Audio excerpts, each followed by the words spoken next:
Okay, so just to give a little bit more of my background for, I think, the two people in here that I didn't grow up with around.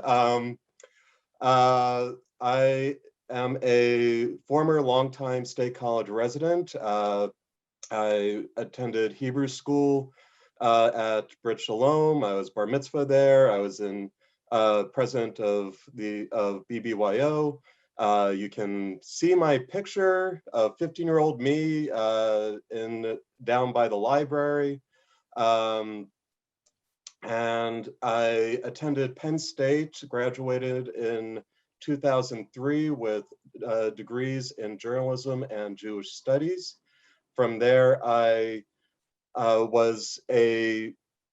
worked for Pennsylvania Business Central and State College Magazine for a few years before moving to New Jersey to become assistant editor of the New Jersey Jewish Standard, where I spent about 5 years before earning a master's in global affairs and moving on to the Counter-Extremism Project, where, as mentioned, I am a senior analyst focusing on global extremism, primarily Iranian-sponsored organizations such as Hamas, Islamic Jihad, Hezbollah, but also looking into white supremacy and, of course, anti-Semitism.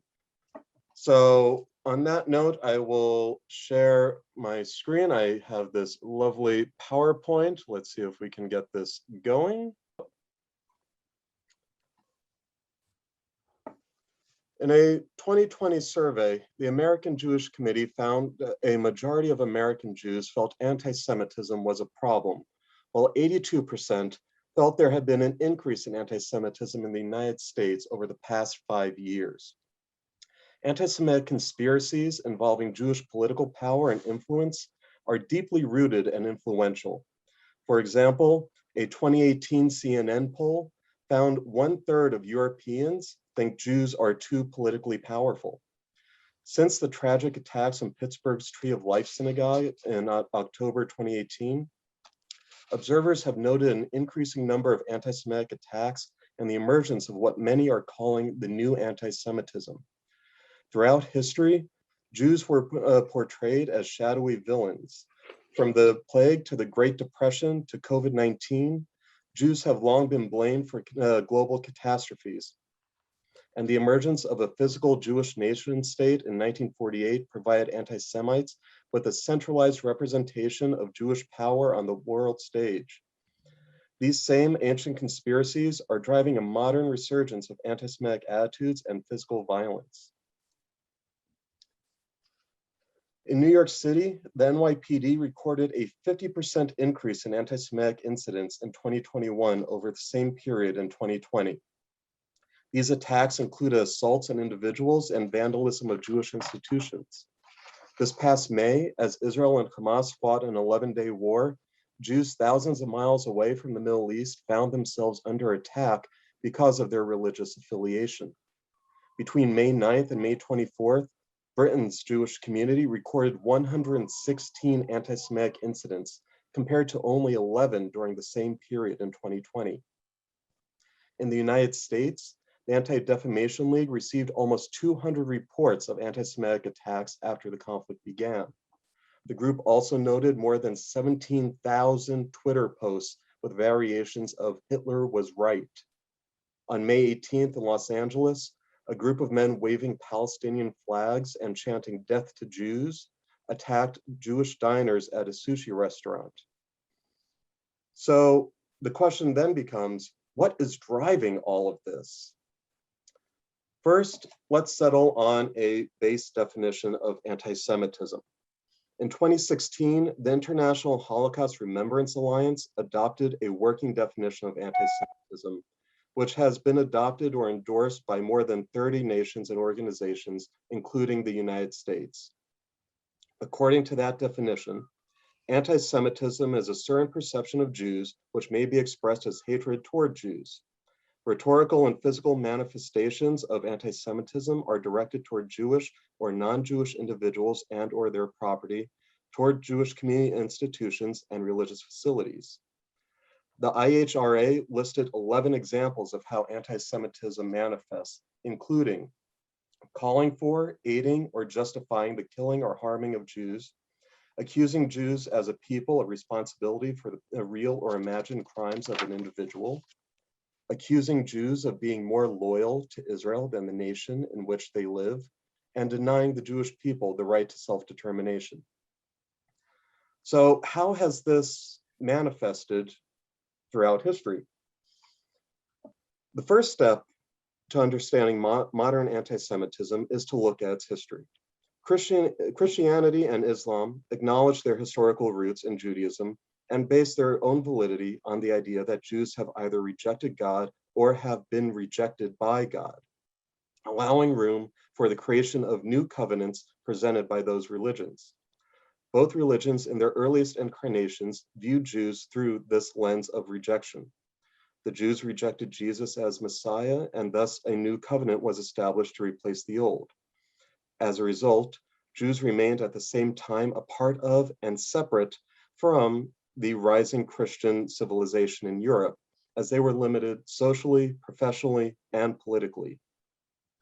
The communal nature of Jewish religious practice also dictated that Jews lived near each other, which led to the development of Jewish quarters in medieval towns, which later became ghettos after official decrees ordered that Jews should be physically separated.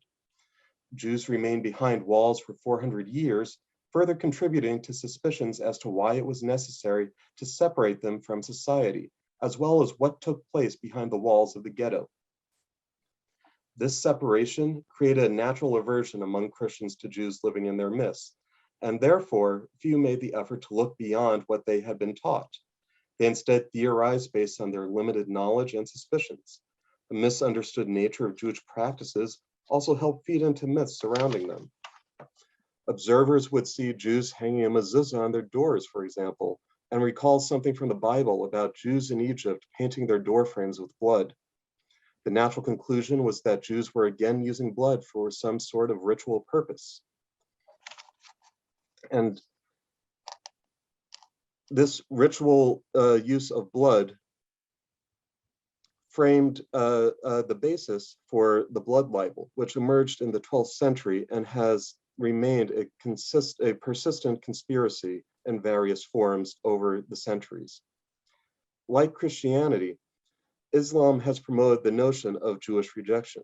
God rejected the Jews based on their rejection of biblical laws, but Jews were also people of the book, and God had given them opportunities to repent if they desired it. Jews living under Muslim rule historically were not subject to the same restrictive conditions as those living in Christian Europe. Even so, Jews in Islamic societies were still largely relegated to second-class status at best. These religious roots of anti-Semitism informed centuries of restrictions and conspiracies, culminating in mass events like the Spanish Inquisition and the Holocaust, while feeding everyday bigotry that led to the rise of the blood libel in medieval Europe, government-decreed tribunals against the Talmud, and mob violence. But by the dawn of the 21st century, Jewish political fortunes had wholly shifted.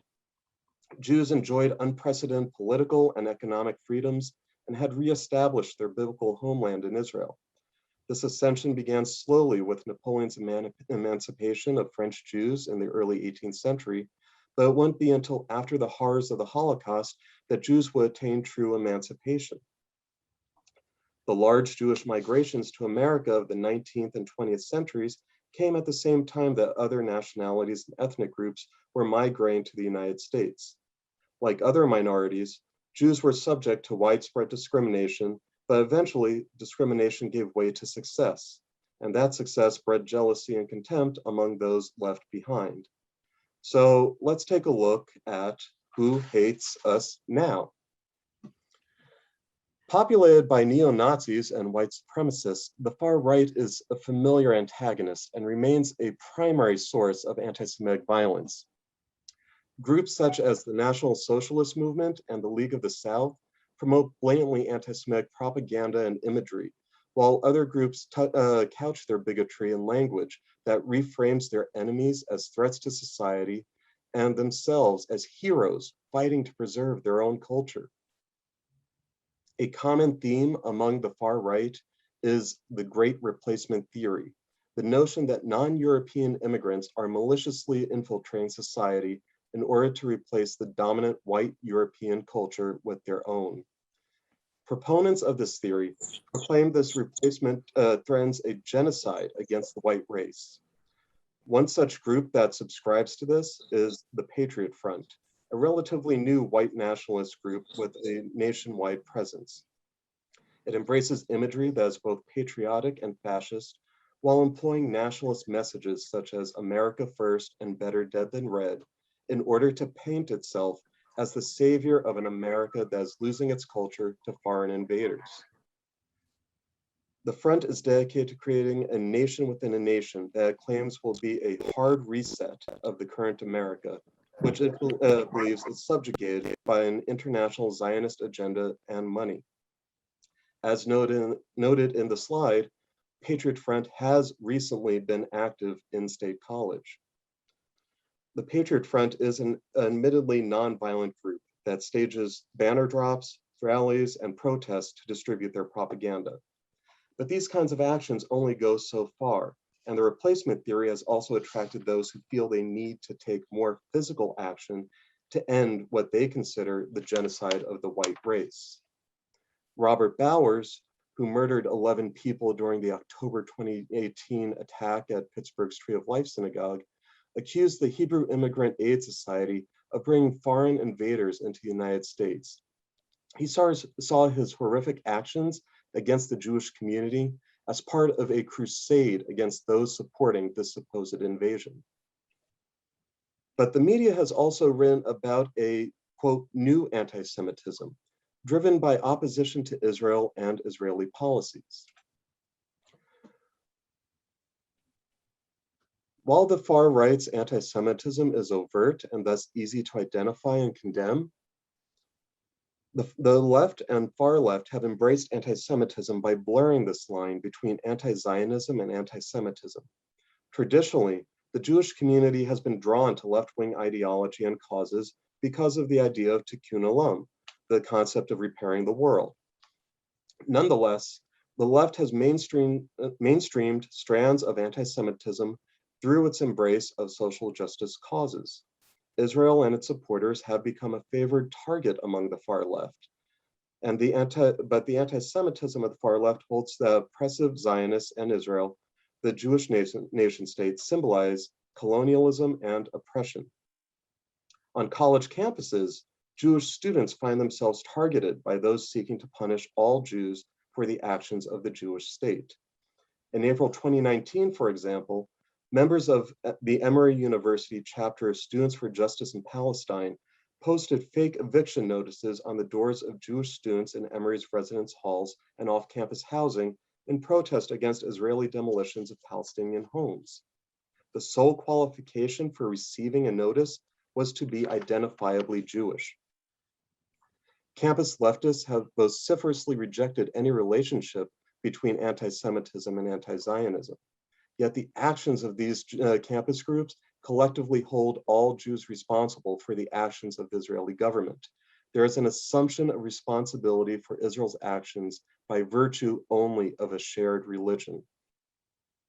A popular mantra on the left is that it rejects Zionism and the state of Israel, but not Jews as a whole. But the reality is that otherwise left-leaning Jews are forced to separate their Jewish identity from their liberal values and choose between the false dichotomy of being liberal or being Zionist. For example, this past October, a proposed voting rights rally was enveloped in controversy after one of the participating organizations issued statements condemning the participation of pro-Israel Jewish organizations. The Freedom to Vote rally was organized by the Declaration for American Democracy Coalition. Sunrise DC, the Washington, D.C. branch of youth-led climate organization Sunrise Movement, issued a statement declining a speaking spot at the rally because of the participation of the National Council of Jewish Women, the Reform Movement's Religious Action Center, and the Jewish Council for Public Affairs. Sunrise DC called for their ejection from the rally as they, quote, are all in alignment with and in support of Zionism and the state of Israel, and, quote, Zionism is incompatible with statehood and political sovereignty. After a national outcry, Sunrise DC issued an apology and said it understood why its initial statement had been seen as anti-Semitic. However, the group also emphasized its continuing commitment to, quote, stand against Zionism, anti-Semitism, anti-Palestinian racism, and all other forms of oppression. Other left-wing groups have sought to explicitly prevent the display of the Star of David and other Jewish symbols that are shared by the state of Israel, thereby excluding displays of Jewish pride by linking all such symbols as representative of the state.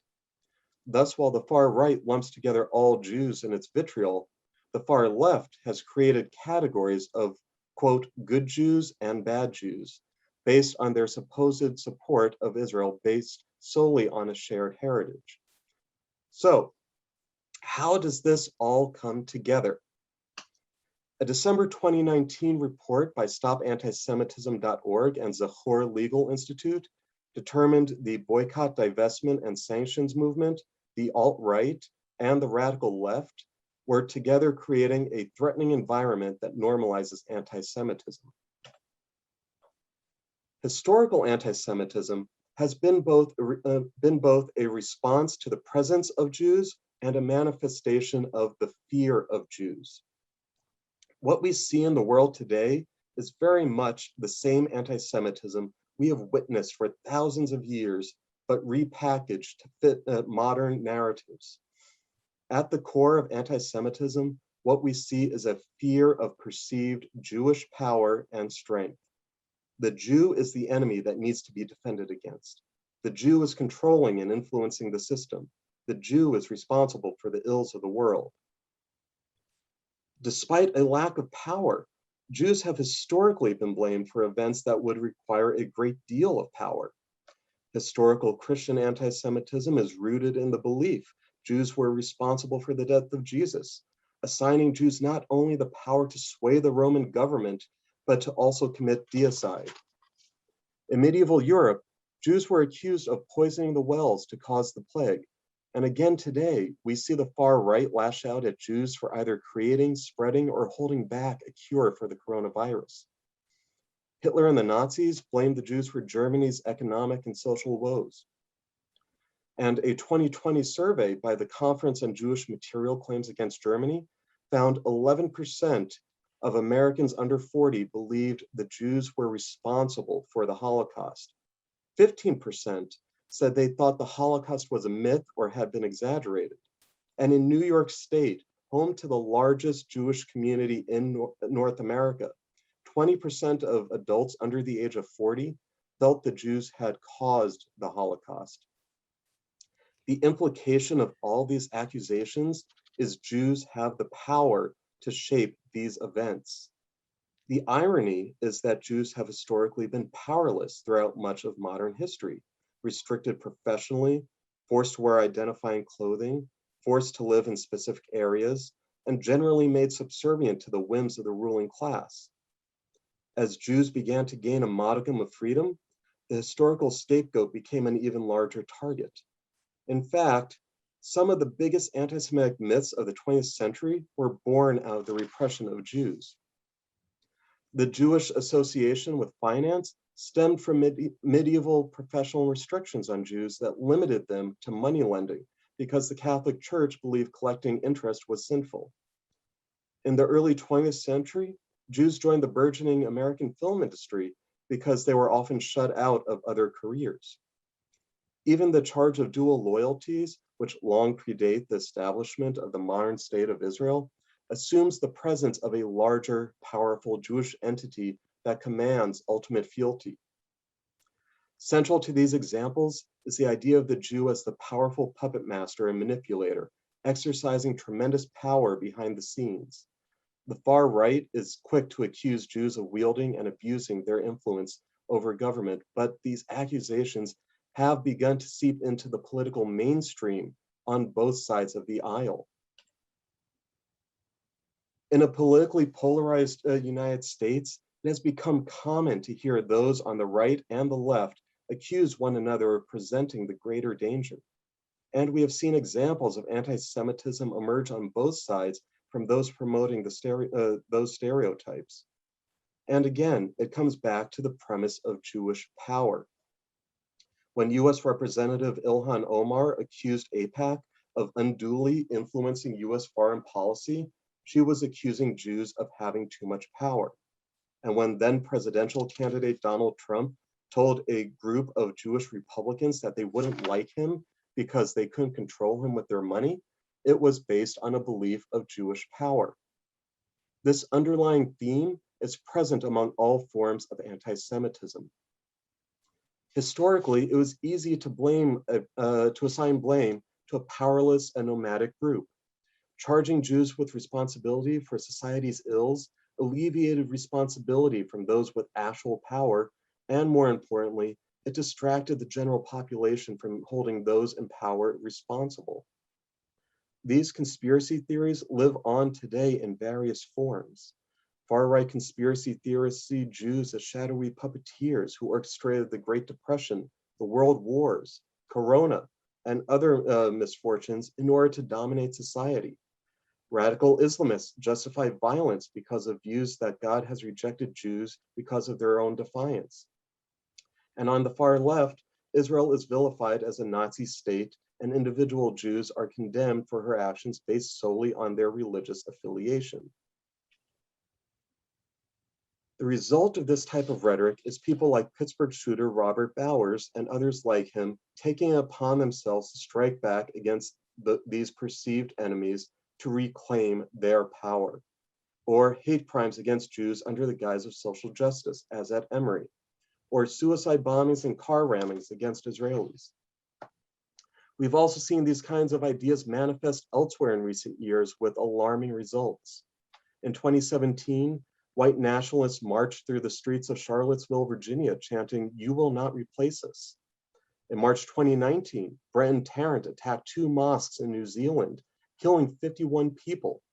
In his manifesto, he wrote of hordes of migrants replacing the dominant white European culture.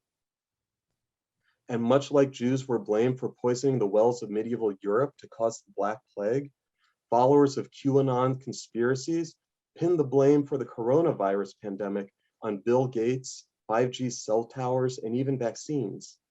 Various QAnon theories blame Gates for creating the virus, seeking to profit from a coronavirus cure, or potentially using a vaccine to implant controlling nanotechnology into people. And while QAnon theories may not yet be specifically targeting Jews, they mirror the pernicious tropes of secretive manipulative cabals seeking global domination that anti-Semites have used against Jews for millennia. Combating anti-Semitism means recognizing it in all of its forms and vociferously condemning it.